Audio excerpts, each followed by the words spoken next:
बिस्मिल्लाहिर्रहमानिर्रहीम। अस्सलाम वालेकुम। आप लोग देख रहे हैं YouTube channel law and wisdom. आज की वीडियो में हम बात करेंगे कि क्राइम के एलिमेंट्स क्या हैं और इसकी स्टेजेस क्या हैं। आजकल हम क्रिमिनल लॉ के बारे में बात कर रहे हैं। उस हवाले से पहली वीडियो में कुछ दिन पहले मैंने अपलोड की थी, जिसके अंदर मैंने क्राइम की मीनिंग, उसकी डेफिनेशन और उसकी नेचर के बारे में चर्चा किया था और डिस्कशन की थी। आज की वीडियो में देखेंगे कि ज़रा इसके एलिमेंट्स क्या हैं, इसकी मुख्तलिफ़ किस्म की स्टेजेस क्या हैं। ये सारी चीज़ें हम आज की वीडियो में देखेंगे। सबसे पहले इंट्रोडक्शन देना है आपने। जब ये क्वेश्चन एग्जाम के अंदर आया तो इंट्रोडक्शन में क्या लिखना है।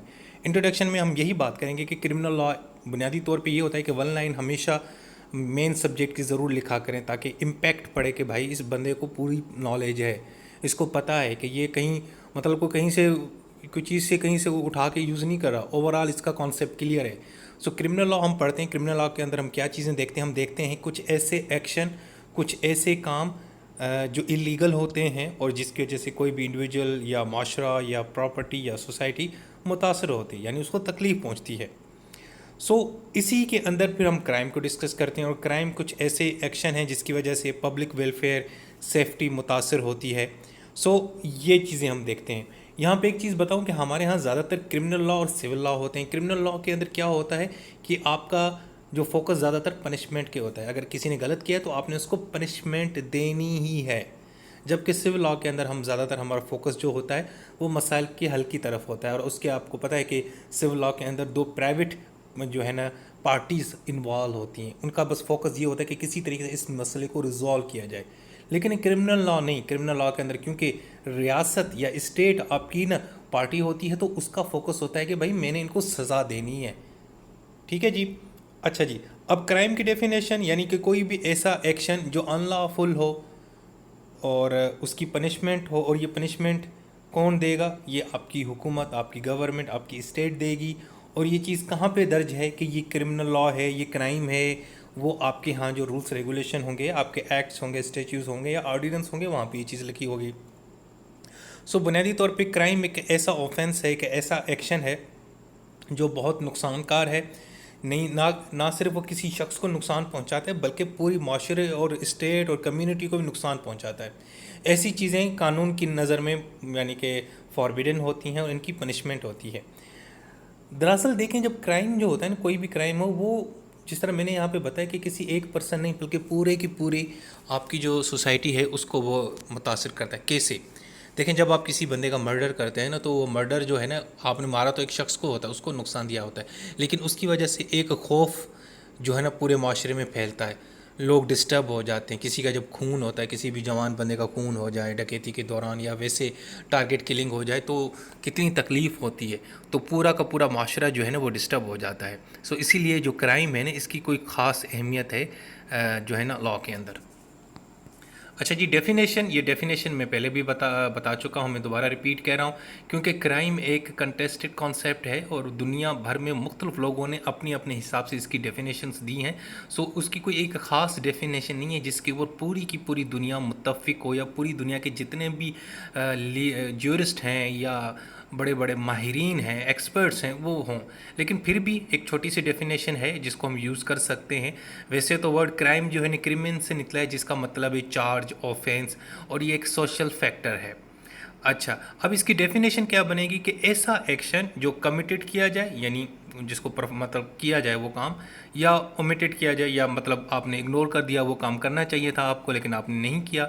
इन दोनों सूरतों में वो एक ऑफेंस क्रिएट होता है जिससे एक किसी को नुकसान पहुंचता है, और साथ में फिर उसकी पनिशमेंट है लॉ के ज़रिए, तो हम उसको क्राइम बोलते हैं। In other way, crime is an unlawful act, यानी कोई ऐसा गैर कानूनी काम जो मना किया गया हो, जो आपकी हुकूमत ने आपको कहा हो कि भाई ये काम नहीं करना, इससे कि हम आपको सज़ा देंगे, और उसकी सज़ा भी हो, तो इसको हम बोलेंगे क्राइम। अच्छा जी, ये तो ज़रा एक जेनरिक ओवरव्यू हो गया। अगर मज़ीद आपको ये चीज़ समझ नहीं आई कि क्राइम क्या है, इसकी डेफिनेशन, इसकी नेचर, तो आप मेरी पहली वीडियो देख लें, उसमें सारी डिटेल में ये चीज़ें मैं बयान कर चुका हूँ। लेकिन फिर भी क्योंकि नया क्वेश्चन है, तो नए क्वेश्चन के अंदर हमेशा ये दो चीज़ें ज़रूर लिखा करें कि क्राइम, क्राइम की डेफिनेशन, क्रिमिनल लॉ। उससे आपकी क्वेश्चन की एक लेंथ भी बन जाती है, और आपको अच्छा खासा जो है ना, एक आपका अच्छा खासा आपका एक इम्पैक्ट भी जाता है एग्ज़ाम के अंदर। अच्छा, अब आते हैं अपने असल टॉपिक के ऊपर के इसके एलिमेंट्स क्या हैं। एलिमेंट्स ऑफ क्राइम, इसका मतलब क्या है? इसका मतलब है कि कोई कौन सी ऐसी चीज़ें हैं जो मिल के एक क्राइम को बनाती हैं। कौन सी ऐसी चार चीज़ें हैं जब ये आपस में मिल जाएंगी तो क्राइम यानी कि कंप्लीट होता है इसका कॉन्सेप्ट। जिस तरह देखें, हम चाय बनाते हैं, तो अगर चाय के अंदर तीन चार ऐसी चीज़ें अगर वो शामिल ना करे तो वो चाय नहीं कहलाएगी। मतलब दूध, पत्ती, चीनी, ये तीन चीज़ें तो ज़रूरी हैं। कुछ लोग चीनी नहीं डालते, शक्कर डालते हैं या वैसे, लेकिन पत्ती और दूध का होना तो ज़रूरी है। अगर पत्ती और दूध नहीं है तो वो चाय मुकम्मल नहीं है। ये इसके एलिमेंट्स हैं, यानी पत्ती, दूध और चीनी, शुगर, कभी कभार थोड़ा बहुत पानी भी अगर दूध कम हो घर में, ठीक है। तो ये चार एलिमेंट्स मिलके क्या बनाते हैं? चाय। तो इसी तरीके से ये चार ऐसी चीज़ें अगर ये आपस में मिल जाएं तो उसके बाद हम कहेंगे कि हाँ भाई ये अब क्राइम हुआ है। वो चार चीज़ें क्या हैं अभी मैं आपको बताता हूँ। सबसे पहले है ह्यूमन बीइंग। हाँ जी, क्राइम के लिए इंसान का होना बहुत ज़रूरी है। अगर किसी शख्स ने सॉरी, अगर कोई ह्यूमन बीइंग है, कोई शख्स है, कोई पर्सन है, अगर कोई गलत काम करता है तो हम बोलेंगे जी ये क्राइम हुआ है। कानून की नज़र में एक इंसान, एक उसकी एक अपनी डेफिनेशन है, एक लीगल डेफिनेशन है। एक कोई भी ह्यूमन बीइंग है, उसकी एक लीगल ऑब्लिगेशन है। अगर वो कुछ काम करेगा, कुछ एक्ट करेगा, परफॉर्म करेगा, इलीगल कानून के अगेंस्ट जाएगा तो वो हम क्राइम तस्वर होगा। क्राइम के लिए सबसे पहली शर्त क्या है? पहली शर्त क्या है? वो ये है कि ह्यूमन बीइंग होना चाहिए, इंसान होना चाहिए, कोई और आम बेजान चीज़ नहीं होनी चाहिए, कोई जानवर वगैरह नहीं होना चाहिए, इंसान होना चाहिए। ये आप जहन में रखिएगा। एक तो चीज़ ये होगी भाई, सबसे पहले हमें क्या चाहिए? हमें सबसे पहले एक इंसान चाहिए, चाहे मर्द हो या औरत हो। अच्छा जी, उसके बाद जो दूसरी चीज़ है वो है मेंजरिया, जिसका मतलब है क्रिमिनल इंटेंट या इंटेंशन, और ये इंटरनल एलिमेंट है। इसका मतलब क्या है?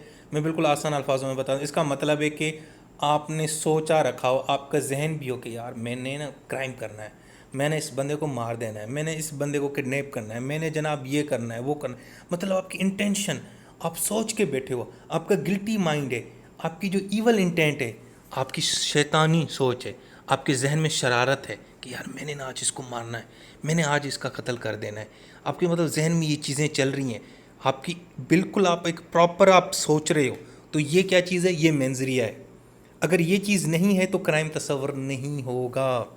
बाज़ औक़ात कुछ होते हैं इस तरह के काम जिसके अंदर आप किसी शख्स की जान ले लेते हैं, क्राइम कर लेते हैं, लेकिन उसके अंदर मेंजरिया नहीं होता, मतलब आपकी इंटेंशन नहीं होती। जैसे अक्सर एक्सीडेंट में हो जाता है कि बंदा फ़ोन पे बात कर रहा होता है, किसी बेचारे को मार देता है, तो हम ये नहीं कहेंगे कि यार ये क्राइम था, ये एक्सीडेंट ही होगा, उसकी पनिशमेंट उसको मिलेगी जो भी होगी, लेकिन वो क्राइम तस्वर नहीं होगा क्योंकि उसकी ईवल इंटेंशन इसके अंदर नहीं थी।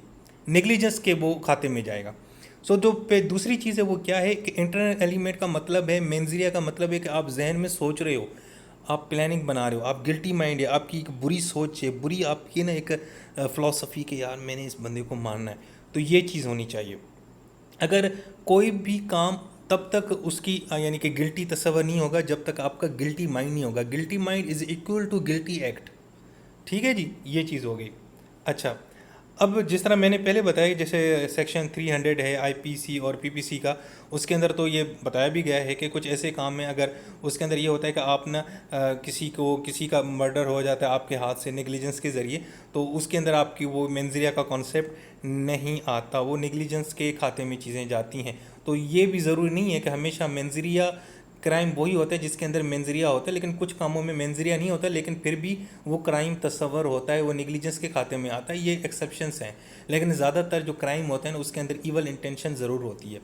दूसरी क्या चीज़ चाहिए भाई? इंटरनल एलिमेंट क्या है? मेंजरिया, मतलब हमारी इंटेंशन होनी चाहिए।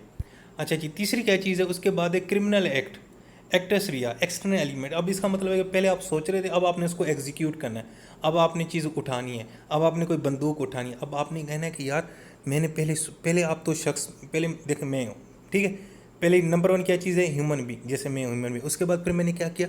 मैंने जहन में एक प्रोग्रामिंग बनाई, मैंने गिल्टी माइंड, मैंने ईवल इंटेंशन ली कि यार मैंने आज ना फलां बंदे को इसको मारना है। और उसके बाद फिर मैंने क्या किया? उसको मारने के लिए मैंने कोई चीज़ उठाई, मैंने रिवॉल्वर उठाया, मैंने पिस्तौल उठाया, मैंने सोचा कि मैं अपनी गाड़ी को ना जाके इसके ऊपर चढ़ा दूँ।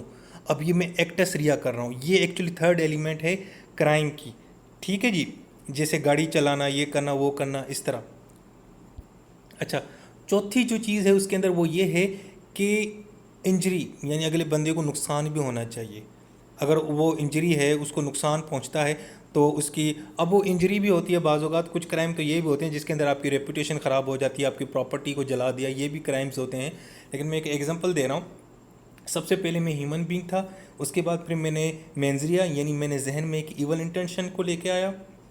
थर्ड, फिर मैंने उसको एग्जीक्यूट किया, एक्टस रिया किया, परफॉर्म किया, मतलब रिवॉल्वर हाथ में उठाया, और उसके बाद जब उसको मैंने हिट किया तो उसको इंजरी कॉज होगी। जब ये चार चीज़ें इस तरह मिल जाए ना दोस्तों, हम उसको कहते हैं कि ये क्राइम हो गया। लेकिन बाज़ वक़्त कुछ ऐसे क्राइम्स भी होते हैं जिसके अंदर इंजरी नहीं होती, मतलब गाड़ी चलाना बगैर लाइसेंस के। अब आपने ठीक है बगैर लाइसेंस के चढ़ा रहे थे, लेकिन आपने किसी को एक्सीडेंट नहीं किया, किसी को आपने हिट नहीं किया, किसी को मारा नहीं, आपने किसी को तकलीफ नहीं पहुंचाई, लेकिन फिर भी वो क्या होगा, इंजरी तो नहीं काज हुई, लेकिन फिर भी वो क्राइम तस्वर होगा। लेकिन बुनियादी तौर पे हमेशा मजबूत क्राइम के लिए ये चार चीज़ें होना ज़रूरी हैं। वो कौन सी हैं ज़रा मुझे बताएं दोबारा। नंबर वन, पहले एक शख्स का होना ज़रूर है, कोई भी इंसान ह्यूमन बीइंग होना चाहिए। उसके बाद उसकी इंटेंशन होनी चाहिए, मेंजरी है, उसकी नीयत हो मारने की, उसकी बुरी सोच हो किसी को नुकसान पहुंचाने की। और उसके बाद क्या है कि उसका एक्शन हो, वो एक्ट भी करे, उसका मतलब उसने बाकायदा तैयारी करके उसको मारने की कोशिश भी की हो, अपनी रिवॉल्वर अपनी चीज़ें संभाल के रखी हों, उसके पास गया, उसने परफॉर्म भी किया। बाज़ औक़ात आप किसी को फायर मारते हैं लेकिन वो मिस हो जाता है, वो एक अलग चीज़ है। लेकिन आपने किया, आपने परफॉर्म किया, एक्टस किया, पहले सोचा फिर हाथ से उसको परफॉर्म किया, ठीक है जी। और उसके बाद इंजरी भी कॉज होनी चाहिए। तो ये हो गए चार एलिमेंट्स। अच्छा जी, अब हम देखते हैं कि इसकी स्टेजेस क्या हैं। क्राइम की स्टेजेस है ना, जिस तरह चाय बनाते हैं उसकी भी स्टेज होती है। बाज़-औक़ात पहले दूध गर्म किया जाता है, उसके बाद फिर थोड़ी सी पत्ती डाली जाती है, उसके बाद चीनी डाली जाती है, उसके बाद इंतज़ार किया जाता है, फिर उबाल दिया जाता है, फिर मिक्स किया जाता है, उसके बाद चाय बनती है। ये तो कभी नहीं देखा होगा ना आप लोगों ने कि पहले पत्ती रख दो उसमें बर्तन में, चीनी भी रख दो, फिर जाके दूध डालो। ऐसा कम ही होगा, कोई होगा पता शायद बनाते हों, लेकिन इस तरह आम स्टेजेस इस तरह नहीं होती। तो खैर क्राइम की भी कुछ स्टेजेस हैं। वो चार स्टेजेस क्या हैं, यानी पहले ये काम करना है, फिर ये होगा, फिर ये, फिर ये। अच्छा जी, सबसे पहले क्या है, इंटेंशन, कि भाई मैंने पहले इंटेंशन बनाई कि बस पहले एक्चुअली आप जब किसी को मारते हो ना तो सबसे पहले आप जहन में सोचते हो कि यार मैंने आज इस बंदे को मारना है, मेरी इंटेंशन है कि आज मैंने चोरी करने जाना है और जो मुझे रास्ते में नज़र आएगा मैंने उसको मार देना है। उसके लिए आपने पहले इंटेंशन बनाई, ठीक है, पहले ये चीज़ होगी। दूसरा, प्रिपरेशन। आपने इंटेंशन तो थी लेकिन आपने साथ में तैयारी भी की। तैयारी किस तरह की कि यार आज मैं चोरी करने जा रहा हूँ और अगर कोई मुझे रास्ते में मिला ना मैंने उसको मार देना है, तो कैसे मारूंगा। तो साथ में मैंने क्या किया, रिवॉल्वर उठा लिया, एक आधा चाकू भी उठा लिया, ये चीज़ें उठा ली, उसमें गोलियां शोलियाँ भी फुल करके बैठ गया कि आज मैं जा रहा हूँ, जो मुझे रास्ते में तंग करेगा, रोकेगा, चोरी करने का, उसको मैं मार दूंगा। पहले क्या हुई, इंटेंशन। दूसरी स्टेज क्या हुई, क्राइम की, प्रिपरेशन। अच्छा जी, अच्छा बाज़ औक़ात ज़रूरी नहीं है कि आपकी प्रिपरेशन हो तो आपको सज़ा मिल जाए, लेकिन कुछ ऐसी प्रिपरेशन होती हैं जो सिर्फ प्रिपरेशन करने के ऊपर भी आपको ना जेल में भेज दिया जा सकते हैं। मिसाल है, यार मैंने रिवॉल्वर रख लिया, प्रिपरेशन की, लेकिन किसको क्या पता कि मैं क्राइम करने जा रहा हूँ, शायद मैंने अपनी सेफ्टी के लिए रखा हो।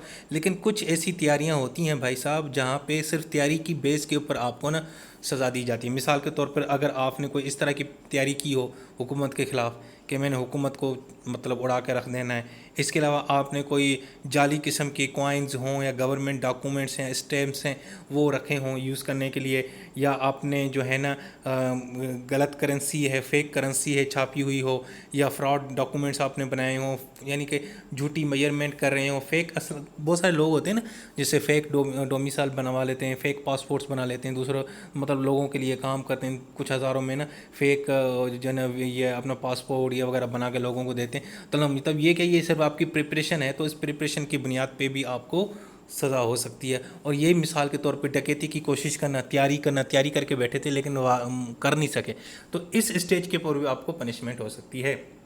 सो दूसरी स्टेज क्या है, प्रिपरेशन। तीसरी क्या है, अटेम्प्ट करना, मतलब कोशिश करना। चोरी के लिए आपने ना सारी चीज़ें निकाल के आप हर चीज़ लेके गए थे, रिवॉल्वर ये वो वगैरह रशियाँ सारी चीज़ लेके गए थे, लेकिन आपने फिर क्या कोशिश भी की, आप घर में घुसे भी सही, आपने उसका लॉक भी तोड़ा, ठीक है, अंदर भी गए, वो और बात है कि उसके घर के अंदर कुछ आपको मिला नहीं, लेकिन आपने तैयारी पूरी करके गए, आपने अटेम्प्ट किया, आपने थर्ड ये चीज़ हुई। और फोर्थ स्टेज क्या हुई, अकम्पलिशमेंट हो जाए, यानी कि वो जो आप चाह रहे थे वो हो जाए। मतलब ये था कि आपने एक्चुअली चोरी करनी थी, उसकी गाड़ी चुरानी थी या उसका सोना उठाना था, तो पहले और जब आपने ये घर गए, अटेम्प्ट किया और जाके वो चीज़ें उठा के निकल आए, यानी वो 4 चोरी कर ली तो वो आपकी चौथी स्टेज कंप्लीट हो गई। ये इसी तरीके से होता है ना, जिस तरह हम अक्सर गेम खेलते हैं तो पहली स्टेज है, सेकंड है, थर्ड है, तो फोर्थ स्टेज में जाके उसको वो फ्रूट या उसको इनाम या कोइन से जो भी होते हैं वो मिल जाती हैं। सो चौथी स्टेज ये है। पहली स्टेज में आपने क्या करना है, सिर्फ बैठ के सोचना है। दूसरी स्टेज में क्या करना है, तैयारी करनी है, चीज़ें इकट्ठी करनी है, खंजर शंजर ए वो जो भी आप क्राइम करना चाहते हो, ठीक है। और उसके बाद फिर क्या किया आपने, उसकी कोशिश की। सिर्फ जहन में बैठ के चीज़ें निकाल के टेबल पे रख दी अपने कमरे में और बस जहन में बना रहे हो कि मैं आज जाऊंगा ये करूँगा, नहीं, आपने उसके घर से निकलना है। आपने अगले बंदे को मारने की कोशिश करनी है, उसके घर में घुसना है, अटेम्प्ट ज़रूर करना है। और उसके बाद अगर आपकी वो चीज़ आपको मिल जाती है, आप उसको मार देते हो, आप वो उसका सोना उसकी चीज़ें चुरा लेते हो, तो ये चौथी स्टेज और उसके बाद क्राइम क्या हो जाता है, कंप्लीट हो जाते हैं। और हम ये भी कह सकते हैं कि एक्चुअली ये एक्टस रिया, यानी कि आपने एग्जीक्यूट एक्शन कर लिया और ये चीज़ क्राइम तस्वर होगी। सो दोस्तों, ये थी छोटी सी वीडियो। एक्चुअली इसके अंदर मैं ज़रा खुद डिटेल में नहीं गया, मैंने चाहा कि यार आपको ना ज़रा बिल्कुल आसान अल्फाजों में बता दूं कि इसकी बुनियादी यानी मामलात क्या हैं, क्योंकि ये एग्ज़ाम के अंदर क्वेश्चन आता है एलिमेंट्स ऑफ क्राइम और स्टेजेस ऑफ क्राइम। ये अलग भी आ सकते हैं, साथ में आ सकते हैं, लेकिन दोनों चीज़ें मैंने यहाँ पे कवर कर ली हैं। अगर क्वेश्चन को आपने लेंथ देनी है तो उसमें फिर क्राइम की डेफिनेशंस और मज़ीद लिखें, मुख्तलिफ जुरिस्डिक्शंस की क्राइम्स की डेफिनेशन को कोट करें, एक आधा पॉइंट से नेचर ऑफ क्राइम का भी लिख लें, तो उससे ये सारी आपका क्वेश्चन की लेंथ अच्छी खासी बढ़ जाएगी। सो दोस्तों, ये थी आज की वीडियो, और आज की वीडियो में हमने क्राइम के जो एलिमेंट्स हैं और इसकी स्टेजेस हैं उसके ऊपर हमने बात की। बड़ा आसान कॉन्सेप्ट है, ज़्यादा मुश्किल नहीं है, इसको तैयार करने की कोशिश कीजिएगा। चलें जी, नेक्स्ट वीडियो में फिर मुलाकात होगी। अपना ख्याल रखें। God bless you. अल्लाह हाफिज़।